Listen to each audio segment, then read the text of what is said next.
বন্ধুরা, আজ থেকে শুরু হচ্ছে এশিয়া কাপ 2025, যা শুরু হচ্ছে 9 সেপ্টেম্বর অর্থাৎ আজ থেকে এবং চলবে 28 সেপ্টেম্বর অবধি।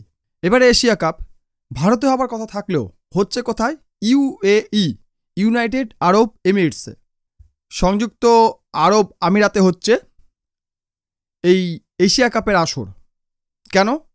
কারণ আমরা প্রত্যেকে জানি অপারেশন সিন্দুরের সময় ভারত এবং পাকিস্তান একে অপরের মাটিতে গিয়ে না খেলার সিদ্ধান্ত নিয়েছে। ইভেন লেজেন্ডারি ক্রিকেট যেটা হয়, লেজেন্ডারি ওয়ার্ল্ড কাপ, সেখানে পর্যন্ত ভারত পাকিস্তানের সঙ্গে খেলতে অস্বীকার করেছে এবং ভারত সেমিতে ওঠা সত্ত্বেও টুর্নামেন্ট ছেড়ে বেরিয়ে গিয়েছিল। তখন দাবি উঠেছিল যে এশিয়া কাপও ভারত যেন বর্জন করে।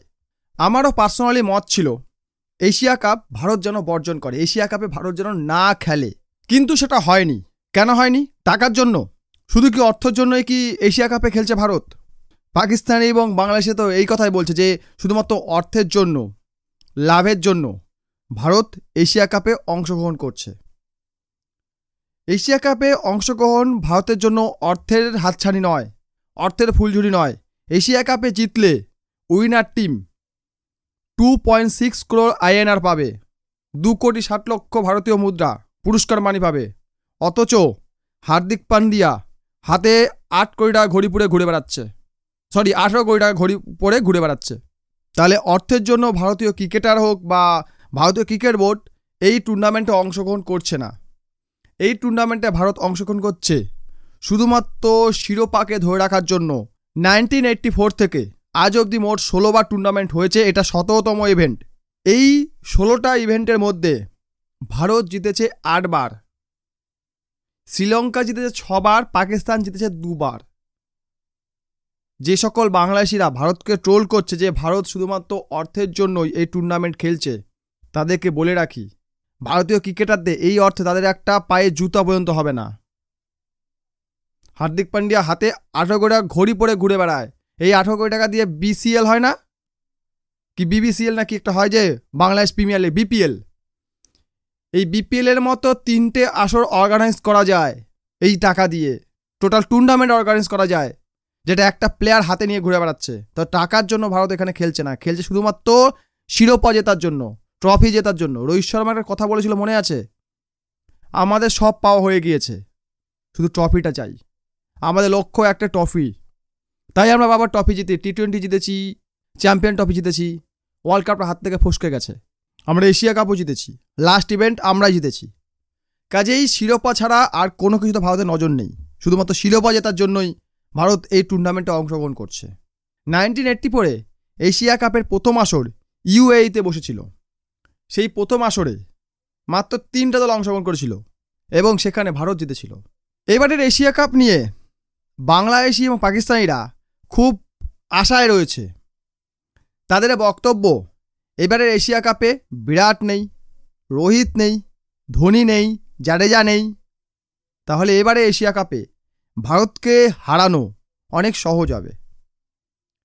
আমি সেই সকল চুতিয়া বাংলাদেশি এবং পাকিস্তানিদের একটা কথাই বলতে চাই, দেখ ভাই, স্বপ্ন দেখা ভালো এবং স্বপ্নের জন্য পরিশ্রম করাও ভালো, কিন্তু জেগে জেগে স্বপ্ন দেখা ভালো নয়। কারণ জেগে জেগে স্বপ্ন দেখলে লোকে তাকে নিয়ে ট্রোল করে। ভারতের ক্রিকেট দল বা ভারতীয় ক্রিকেট দল শুধুমাত্র রোহিত, বিরাট, ধোনি, সচিন এদেরকে নিয়ে তৈরি নয়। এখানে রোহিত, বিরাট, সচিন, কোহলি, ধোনি এরা গন্ডায় গন্ডায় জন্ম নেয়।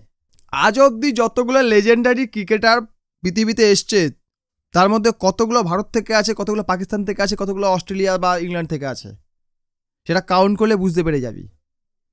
বর্তমানে ভারতীয় ক্রিকেট দল চাইলে একসঙ্গে 10টা টুর্নামেন্টে অংশগ্রহণ করতে পারে। 10টা টুর্নামেন্টে অংশগ্রহণ করার মতো প্লেয়ার ভারতীয় ক্রিকেট দলের কাছে রয়েছে, ভারতীয় ক্রিকেট বোর্ডের কাছে রয়েছে। কাজেই ধোনি, সচিনকে নিয়ে বা কোহলি, রোহিতকে নিয়ে ভারতীয় ক্রিকেট দল তৈরি, এই ধরনের যাদের মাথায় আছে তারা দিবাস্বপ্ন দেখছে। এবং এবারের আসরেও আমরা দেখতে পাবো পাকিস্তান এবং বাংলাদেশ কেউই ফাইনাল অবধি যেতে পারবে না। বাংলাদেশ তো সেমি অবধি যেতে পারবে না। তাদের অকাত গ্রুপ স্টেজ অবধি, তারা গ্রুপ স্টেজ থেকেই বিদায় নেবে, কারণ তারা আজ অবধি 150+ রান স্কোর করতে পারেন T20 ফরম্যাটে। আর T20 ফরম্যাটে কে খেলছে? সূর্যকুমার খেলছে, হার্দিক পান্ডিয়া খেলছে, অভিষেক শর্মা খেলছে। এমন মার মারবে না ভাই, পাছা পুরো লাল পিলা হিলা হয়ে যাবে। যখন চেয়ারে বসতে যাবি না, যখন ড্রেসিং রুমে গিয়ে বসতে যাবি, চেয়ারে বসতে আর পারবি না, দেখবি বসতেই লাগছে, চচ্চর করে লাগছে, কিন্তু এমন প্যাদান প্যাদাবে। বাংলাদেশ ক্রিকেট দল ভারতে খেলতে এসেছিল, টেস্ট এবং T20 খেলেছিল। তার মধ্যে একটা T20 হয়েছিল হায়দ্রাবাদে। সেখানে ভারতীয় ক্রিকেট দল T20 ফরম্যাটে 20 ওভারের মধ্যে 296 কি 297 রান স্কোর করেছিল। সেই দিনটা, মানে সেই দিনের যে খেলাটা আজও বাংলাদেশি প্লেয়ারদের দুঃস্বপ্নের মতো। হায়দ্রাবাদের মতো মাঠ, যেখানের এবারে স্কোর 264 IPL-এ এবং T20 ফরম্যাটে যেটা বলি, সেই টিমে কি রোহিত মেরেছিল না কোহলি মেরেছিল? সেই দলটায় মেন রানস করা কে ছিল?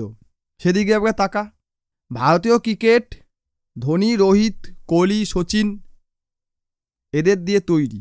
এই ধরনের যে সকল পাগলের মাথায় রয়েছে তাদের জন্য একটাই উপদেশ, ব্যাকপাটা গুছিয়ে UAE থেকে বেরিয়ে যা, নইলে দেখবি এমন মার মারবে লজ্জায় কোথাও মুখ দেখাতে পারবি না। এশিয়া কাপ হোক বা T20 ওয়ার্ল্ড কাপ হোক কি চ্যাম্পিয়ন ট্রফি হোক কি ODI ওয়ার্ল্ড কাপ হোক, যে কোনো টুর্নামেন্ট হোক, ভারতীয় টিমের লক্ষ্য থাকে প্রাইজ মানি নয়, ট্রফিটা। কারণ ট্রফি জিতলে কি হয়? ট্রফি জিতলে নিজের দাবদাবা তৈরি হয়, নিজের একটা আধিপত্য তৈরি হয়। আজ অবধি এশিয়া কাপে ভারত জিতেছে 8টা ট্রফি, 16টার মধ্যে 8টা ট্রফি জিতেছে। তাহলে ভারতীয় ক্রিকেট টিমে একটা এখানে আধিপত্য রয়েছে যে আমরা সেরা, এশিয়ার সেরা। সেই সেরা শিরোপাটাকে ধরে রাখার জন্য ভারতীয় ক্রিকেট দল এইবারে এশিয়া কাপে নামছে। আদারওয়াইজ বাংলাদেশ এবং পাকিস্তানের মতো দলের সঙ্গে টুর্নামেন্ট কেন, একটা বাইলেটারাল সিরিজ খেলতো ভারতীয় ক্রিকেট দল দ্বিধাবোধ করে। পাকিস্তানের সঙ্গে হয়ই না, এবছর বাংলাদেশের সঙ্গে হওয়ার কথা ছিল, সেটাও হচ্ছে না। বাংলাদেশের সঙ্গে কোনো বাইলেটারাল সিরিজ ভারত খেলবে না, পাকিস্তানের সঙ্গে খেলেই না। কাজেই তোদেরকে আমরা কতটা ভ্যালু দেই সেটা তোরা বুঝতে নিশ্চয়ই পেরে গেছিস। যাই হোক, আজ থেকে শুরু হচ্ছে এশিয়া কাপের আসর। ভারতের ম্যাচ সম্ভবত কালকে রয়েছে UAEর সঙ্গে। দেখা যাক এবারের এশিয়া কাপে কাংলুরা এবং পাকিস্তানিরা কেমন রেজাল্ট করে। আমরা জানি প্রত্যেকে এরা ফেল করবে।